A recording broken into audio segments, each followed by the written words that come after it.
नमस्कार, मैं आपके साथ राजेश कुमरावत। आप देख रहे हैं जनमत जागरण न्यूज। विश्व पर्यावरण दिवस पर हमारे संवाददाता निकुंज कुमरावत की exclusive special on the spot live report. जी, चाहे जब हमको आवाज दो, हम है वही हम थे जहां अब।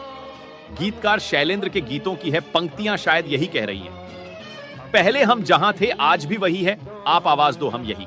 देखिए, यह रिपोर्ट नदी के किनारे बसे गांव, नगर व शहर हमेशा समृद्ध रहे हैं। ऐसा माना जाता था कि जिस नगर गांव में नदी निकली है, वह नगर गांव समृद्ध होता था। वह नगर अपने आप में समृद्धता की निशानी प्रकट करता है। नदी बहुत सुंदर दृश्य प्रस्तुत करती है। नगर के लिए गौरव और खुशी की बात है, नगर के समीप नदी बहती है। किंतु नगर के समीप बहने वाली जीवनदायिनी कंठाल नदी पर खनन माफिया की नजर लग गई। लगभग 3 से 4 दशक से नगर के समीप बहने वाली कंठाल नदी से उत्खनन जारी है, जब से ही नगर की समृद्धि चली गई। रेत उत्खनन के कारण खनन माफिया ने नदी खोद डाली और उसकी जीवन रेखा बदल दी। तब से नगर की दिशा और दशा भी बदल गई और नगर की समृद्धता की निशानी खत्म हो गई। नगर के पेड़िया घाट, उंडा घाट, नरसिंह घाट, सभी घाट वीरान हो गए। आज आवश्यकता है स्थानीय प्रशासन मध्य प्रदेश शासन के इस अभियान को गंभीरता से ले और इस अभियान का तहत नगर की जीवनदायिनी को पुनर्जीवित करने का संकल्प लें।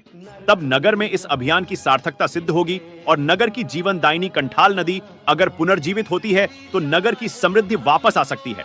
हवा में जहर घुल रहा है, नदियां दम तोड़ रही हैं, पानी बीमारी का घर होता जा रहा है, जंगल खत्म हो रहे हैं, जैव विविधता खतरे में है।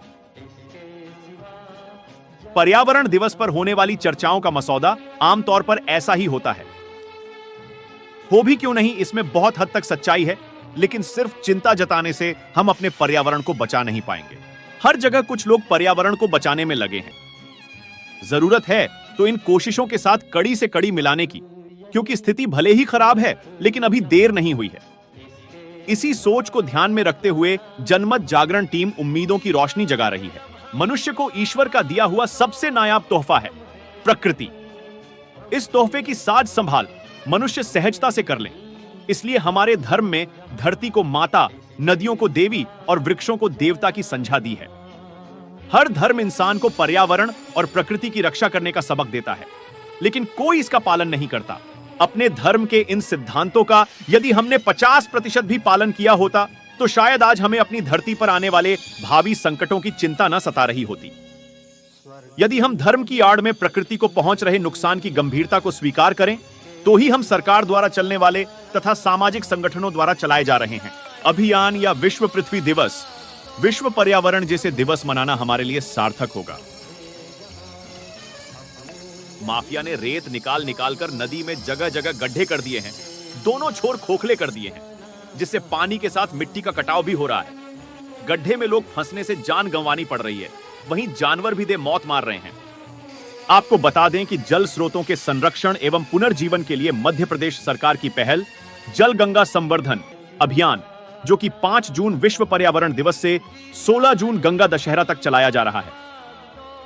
इस अभियान में नदियों की साफ सफाई तथा गंदे नाले की निकासी का भी सीएम डॉक्टर मोहन यादव ने सख्त निर्देश देकर उनका संरक्षण कर पुनर्जीवित करने पर जोर दिया है। यह है नगर का सबसे व्यस्ततम घाट, पेड़िया घाट, जो 90 के दशक तक सबसे रौनक घाट माना जाता था। इसी घाट से कई युवा तैरना सीखे और कई छात्र उसे समय राज्य स्तर तक तैराकी में नगर का नाम गौरवान्वित किया है। लेकिन आज नदी में प्रदूषण के कारण बदहाल होते घाट गुमनामी की कगार पर खड़े हैं। नगर का दूसरा घाट, उंडा घाट, जो कि नगर की अपने आप में समृद्धता की निशानी प्रकट करता है। नगर के प्रसिद्ध घाट पर 3 दशक पहले तक रासलीला होती थी। नगर के बीच स्थित इस घाट की रौनक अलग ही दिखती थी। आधा नगर इस घाट पर नहाने के बाद भगवान की पूजा अर्चन कर जल चढ़ाते थे। यहां पर प्रसिद्ध हनुमान जी व शिव मंदिर है, जो नगर में बड़ी आस्था का केंद्र है। नगर में यह तीसरा घाट नगर के प्रसिद्ध चमत्कारी मंदिर नरसिंह मंदिर के पास स्थित नरसिंह घाट है। ऐसी मान्यता है कि यहां पर भगवान नरसिंह की प्रतिमा डोल 11 के दिन देव विमान को तैराते वक्त नदी में गिर गई थी, जिसका श्रद्धालुओं ने खूब ढूंढा लेकिन नहीं मिली। लेकिन जब वापस श्रद्धालु मंदिर गए तो वह मूर्ति वापस वहां मिली। देखते रहे जनमत जागरण न्यूज। फिर मिलेंगे अगली exclusive special on the spot live report के साथ। नमस्कार।